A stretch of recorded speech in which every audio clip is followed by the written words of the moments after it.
Hello! We are so excited to show you our native speech capabilities. Welcome back to the English journey.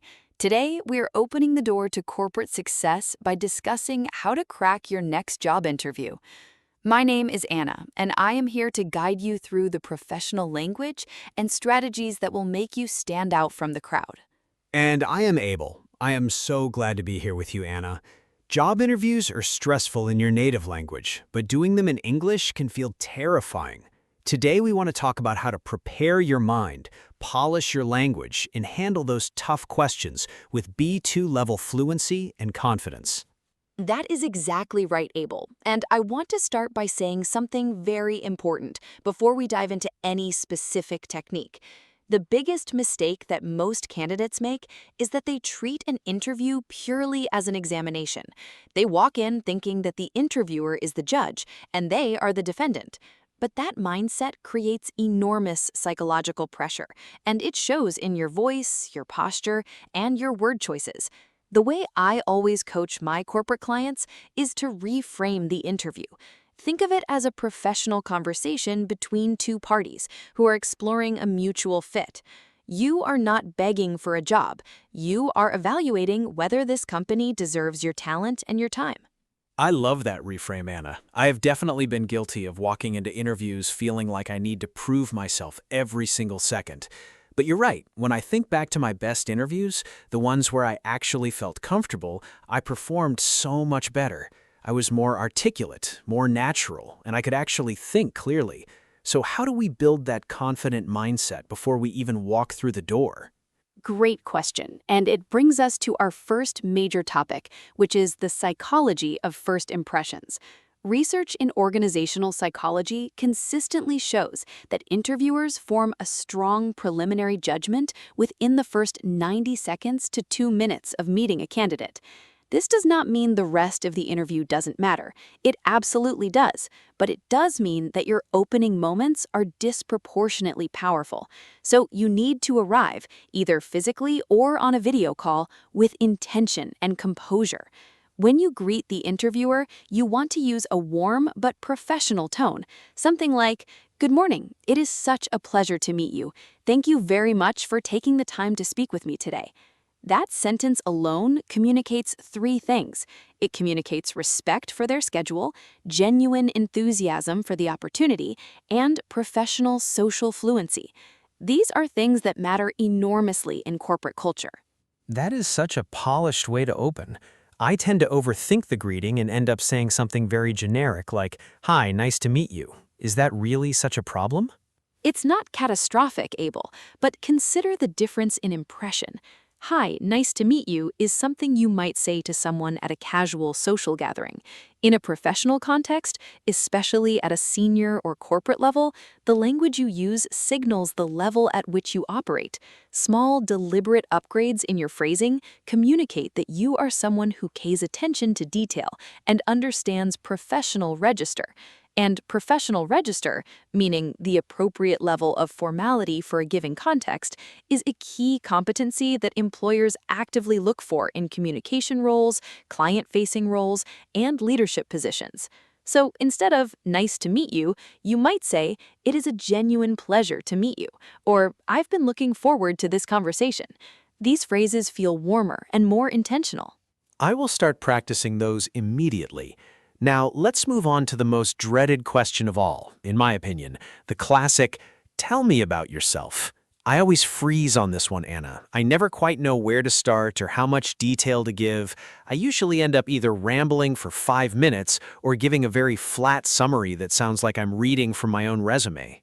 You are absolutely not alone in that experience, Abel. This question trips up even highly experienced professionals. The reason it feels so difficult is because it's deceptively open. There are no guardrails. The interviewer is giving you total freedom, and total freedom without a structure becomes chaos. So the framework I recommend to all of my coaching clients is what we call the past, present, future formula. It's elegant, it's easy to remember, and it guides both you and the interviewer through a coherent narrative arc, rather than a disconnected list of job titles and dates. Can you walk me through exactly what that looks like in practice? Absolutely. Let's say you're interviewing for a marketing manager position at a mid-sized technology company. You might open with your past, which means where you came from professionally and what foundation you built. You say something like, I began my career in digital content creation, where I spent 3 years developing brand communication strategies for fast-growing startups in the e-commerce sector.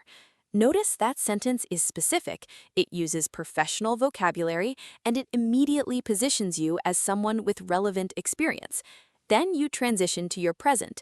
You say, currently, I lead a team of 6 content specialists at a B2B software company, where I'm responsible for overseeing our entire inbound marketing pipeline and aligning our content strategy to our quarterly revenue targets.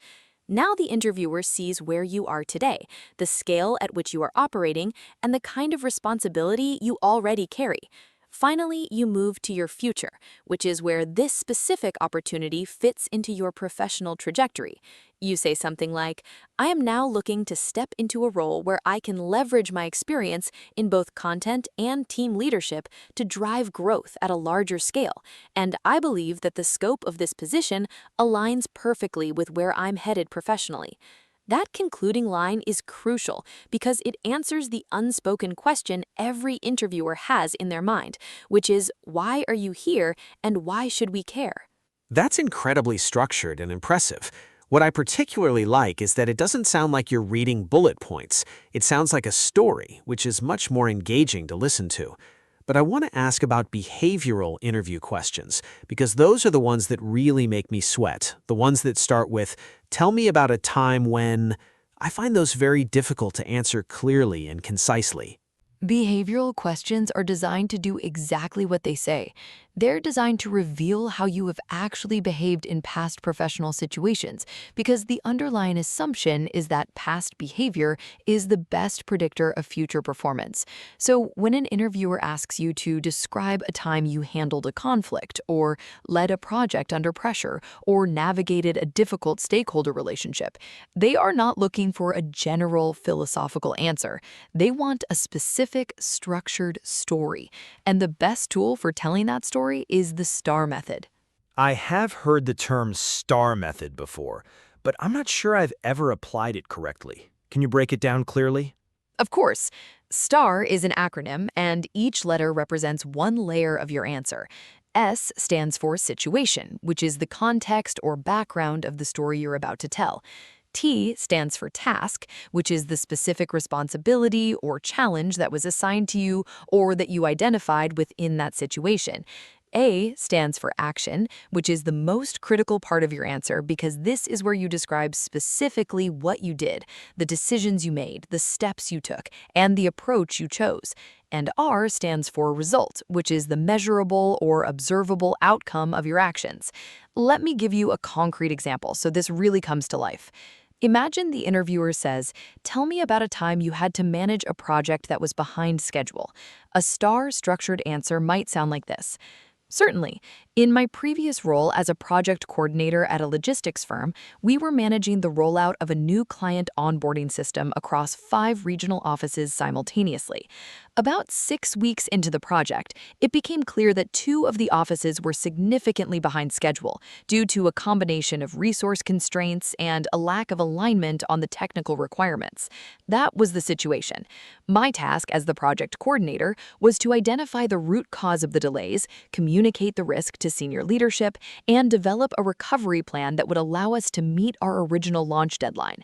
In terms of the actions I took, I first conducted individual status calls with the project leads at each delayed office to understand the specific blockers they were facing. I then organized an emergency alignment meeting with the IT team and the regional directors to clarify the technical specifications that had been causing confusion. Based on the feedback from those conversations, I restructured the remaining task list, reassigned 3 team members from an office that was ahead of schedule to support the 2 that were behind, and introduced daily 15-minute check-ins to monitor progress in real time. As a result of those actions, we successfully launched the system across all 5 offices on the original deadline. Post-launch, the client rated the onboarding experience a 9 out of 10, and our internal project review identified the recovery plan as a best practice model to be used in future rollouts. Now, notice what just happened in that answer. It was specific, it was personal, it demonstrated leadership and problem solving, and it ended with a concrete, measurable result. That answer is extraordinary. And what I notice is that the word I appears clearly and consistently in the actions section. That's important, right? Because sometimes when I answer these questions, I say, we did this and the team did that. And I wonder if the interviewer can actually tell what my personal contribution was. You have identified one of the most common and costly mistakes candidates make in behavioral interviews. Using we throughout your STAR answer obscures your individual contribution. Interviewers are not evaluating your team, they're evaluating you. This does not mean you should erase the existence of your colleagues or claim credit that doesn't belong to you. You can acknowledge the team while still being clear about your personal role. You might say something like, I collaborated closely with the marketing team, but my specific responsibility was to develop the communication strategy and manage the client relationship. That sentence honors the team while clearly articulating your unique asset within it. Perfect. Now I want to bring up a question that I find personally very uncomfortable, and that is the weakness question. What is your greatest weakness? I always feel like there's no good answer to this. If I say something real, I look incompetent. If I say something fake, like I work too hard, the interviewer sees right through it. Last time I was asked this question, I said something like, I'm sometimes too detail-oriented, which can slow me down. Anna, was that a terrible answer? Honest assessment, it was not terrible, but it was not strong either. The classic, I'm too detail-oriented or I'm a perfectionist response has been used so many times that interviewers have become completely immune to it. It doesn't come across as genuine, and it doesn't demonstrate the kind of self-awareness that corporate employers actively look for when they're hiring at a managerial or specialist level. So what interviewers are really testing with the weakness question is your capacity for honest self-reflection and your commitment to professional growth. They want to see that you know yourself, that you're not defensive, and that you're actively working to improve. So the formula for a strong weakness answer is name a real relevant weakness, explain the impact it had on your work, describe the specific steps you've taken to address it, and show the progress you've made. Let me model that for you. A strong answer might sound like this. One area I've been actively working to develop is my ability to delegate effectively. Earlier in my career, I had a tendency to take on too much responsibility myself rather than trusting my team members to execute certain tasks independently. I recognized that this was becoming a bottleneck for the team and limiting my ability to focus on higher-level strategic priorities. So I made a deliberate effort to change this. I began by clearly documenting processes so that team members had the information they needed to work autonomously, and I also started holding weekly one-on-ones to stay informed without micromanaging. Over the past 18 months, I've seen a significant improvement. My team's output has increased, my own workload has become more manageable, and I've been able to contribute more meaningfully to strategic planning discussions. That answer is honest, it's growth-oriented, it demonstrates leadership maturity, and it ends on a note of progress rather than limitation. That's a genuinely impressive answer, and it's so much more believable than anything I've ever said before. I want to move on to something that I think a lot of English learners specifically struggle with, which is what to do when you get a question that completely catches you off guard. Sometimes interviewers ask very abstract or unexpected questions, and your mind just goes blank. What do you do in those moments without looking completely lost? This is such an important skill, and it is one that separates truly confident communicators from those who are still developing their professional fluency. The ability to think on your feet, meaning to respond quickly and coherently to unexpected information or questions, is a core competency in most corporate environments. The good news is that you do not need to have an immediate, perfect answer. What you need is a set of strategic phrases that buy you thinking time while still projecting confidence and composure. These are sometimes called bridging phrases or thinking phrases, and they serve a critical function in professional communication. Can you give me some specific examples of those phrases? I want ones that sound natural and professional, not mechanical. Absolutely. Here are several that I recommend to my executive coaching clients. First, you can say, "That is a really thoughtful question. Let me take a moment to consider it properly." This phrase signals that you take the question seriously and that you are someone who reflects before speaking, which is actually a very positive professional trait. Second, you might say, "I want to make sure I give you a considered response to that." Again, this buys you 5 to 8 seconds of thinking time while communicating intellectual seriousness. Third, for questions that feel abstract or unusual, you can say, "I have not been asked that in quite this way before, but what comes to mind immediately is." This is particularly powerful because it is completely honest, it does not pretend the question is routine, and then it pivots immediately into a substantive response. Fourth, a simple but highly effective phrase is, "Could I ask you to give me just a moment to think that through? I want to be thorough." Most interviewers will respond to this with respect because asking for a moment to think is a sign of intellectual humility and precision, not weakness. What you must avoid are filler sounds like extended ums or ers, long silences with no verbal acknowledgement, or saying, "I do not know," without following it with a redirect. The goal is to navigate the unexpected moment with grace, and these phrases are your navigation tools. Those are genuinely useful. I'm going to write those down and practice them out loud so that they feel natural when I need them. Now, let's talk about something that I think many people completely overlook, which is what happens at the end of the interview when the interviewer turns to you and says, "Do you have any questions for us?" I always feel like the interview is essentially over at that point, and I just say something like, "No, I think you have covered everything." Is that really such a mistake? Abel, that is one of the most consequential mistakes a candidate can make, and it's incredibly common. When the interviewer asks if you have questions, they're not wrapping up the conversation. They're offering you a golden opportunity to demonstrate your curiosity, your strategic thinking, and your genuine interest in the role and the organization. Candidates who say, "No, I think we've covered everything," essentially communicate one of two things. Either they are not particularly interested, or they have not thought deeply enough about the role to have genuine questions. Neither of those impressions is the one you want to leave. I recommend preparing at least 3 substantial questions in advance, and I want to share 3 high-level B2 appropriate questions that you can adapt for almost any corporate interview. Please, yes, I would love some specific examples I can actually use.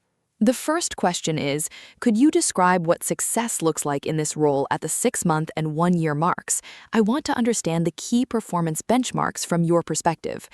This question is exceptional because it demonstrates that you are already thinking beyond getting the job. You're thinking about performing well in the job.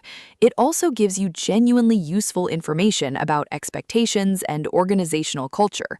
The second question is, how would you characterize the team's current dynamic and what kind of professional profile tends to thrive in this particular environment? This question shows that you understand that cultural fit is just as important as technical competence, and it helps you assess whether this is actually the right environment for you.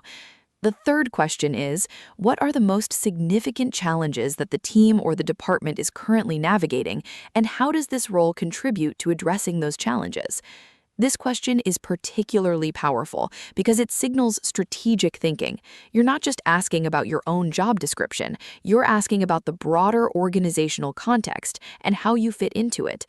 Each of these questions demonstrates intellectual engagement, professional maturity, and genuine interest in contributing to the organization's goals, rather than simply collecting a salary. Those 3 questions are truly impressive. They elevate the entire conversation and position you as a strategic thinker rather than just another applicant. Before we wrap up our discussion today, I want to touch on something that gets less attention but is absolutely critical, especially now that so many interviews happen over video calls. And that's what body language and tone of voice are. How significant are these really? They are profoundly significant, and this is an area where I see many otherwise excellent candidates undermine themselves without realizing it. Research in nonverbal communication suggests that a substantial portion of the impression you create in any professional interaction comes not from the words you say, but how you say them and how you carry yourself physically. In a face-to-face interview, this means maintaining consistent but natural eye contact, sitting with an upright but relaxed posture, avoiding crossed arms or excessive fidgeting, and using measured, deliberate hand gestures when you are making an important point. These signals communicate that you are engaged, confident, and in control of your communication. On a video call, the dynamics shift slightly, but the principles remain the same. Your camera position matters enormously. You want the camera to be at eye level so that you are looking into it directly, not down at it from above or up at it from below. Looking directly into the camera when you are speaking, rather than at the image of the interviewer on your screen, creates the impression of direct eye contact, which is a powerful trust signal. Your background should be clean, neutral, and professional, and your lighting should illuminate your face clearly without casting harsh shadows. In terms of tone of voice, the single most important adjustment you can make, particularly as a non-native English speaker, is to speak more slowly than you think you need to. When people are nervous, they accelerate, they rush through sentences, compress their vowels, and swallow the endings of words. This makes them harder to understand and, paradoxically, makes them sound less confident, not more. Speaking at a deliberate, measured pace allows you to articulate each word clearly, gives your listener time to process your ideas, and projects an image of calm authority. Pause intentionally between ideas. A 2-second pause feels much longer to the speaker than it does to the listener, and a well-placed pause can actually add emphasis and weight to your most important points. That point about speaking slowly is one I deeply need to work on personally. I always feel like silence is dangerous, like I need to fill every moment with words. But what you're saying is that strategic silence is actually a sign of confidence and intelligence, not a sign of weakness.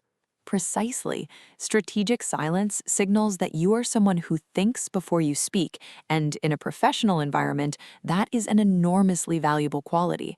Leaders who speak slowly and deliberately are consistently perceived as more authoritative and more trustworthy than those who speak rapidly and without pause.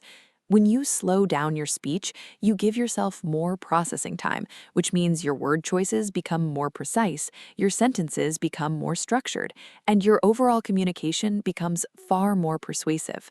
This has been such a comprehensive and genuinely practical conversation, Anna. I feel like we have covered so much ground today. From the psychology of first impressions to structuring your self-introduction, from mastering the STAR method to reframing your weaknesses, from handling unexpected questions with grace to asking the interviewer questions that demonstrate strategic thinking, and finally, the crucial role of body language and vocal delivery. What would you say is the single most important principle that ties all of this together? If I had to distill everything we have discussed today into one core principle, it would be this. Strategic preparation is not about memorizing perfect answers. It's about deeply understanding your own professional story and learning to communicate it with clarity, confidence, and intentionality in any situation. Every framework we have shared today, the past, present, future formula, the STAR method, the growth-oriented weakness response, the thinking phrases, the strategic end of interview questions, all of these tools exist to help you tell your authentic professional story in a way that resonates with the people sitting across the table from you. The candidates who succeed in interviews are not necessarily the most experienced or the most qualified. They're the ones who have done the inner work of knowing themselves clearly and the outer work of communicating that knowledge with professional precision. That's what it truly means to crack a job interview. And I would add that for every listener who is doing this in English as an additional language, please remember that your multilingual ability, your capacity to navigate professional conversations across cultures and across languages, is itself a remarkable strength and a genuine asset that sets you apart in any global workplace.